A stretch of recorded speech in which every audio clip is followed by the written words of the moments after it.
ప్రస్తుతం మనం సిద్దిపేట జిల్లా సరిహద్దులో ఉన్నాం. ఇక్కడ నుంచే రంగనాయక సాగర్కు నీటిని వదలనున్నారు. ప్రస్తుతం అనంతగిరి నుండి రంగనాయక సాగర్కు నీటిని వదులుతారు.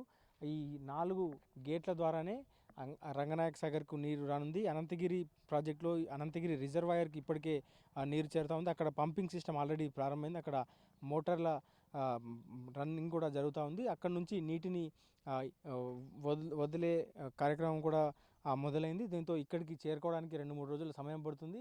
ఇక్కడికి ప్రస్తుతం మన విజువల్స్లో చూస్తున్న టన్నెల్ లోంచి రంగనాయక సాగర్లోకి వెళ్తాయి. ప్రస్తుతం కొద్దిపాటి అంటే 1.7 కిలోమీటర్ల ఓపెన్ టన్నెల్ ఉంది. అటు నుంచి మళ్ళీ ఏదైతే రంగనాయక సాగర్కి వెళ్ళేందుకు దాదాపు 8.5 కిలోమీటర్ల మేర 9.5 మీటర్ల టన్నెల్ నిర్మాణం జరిగింది. ఈ టన్నెల్ నుంచే అంటే ఈ అండర్గ్రౌండ్ కెనాల్ నుంచే నీటిని రంగనాయక సాగర్కి రానున్నాయి.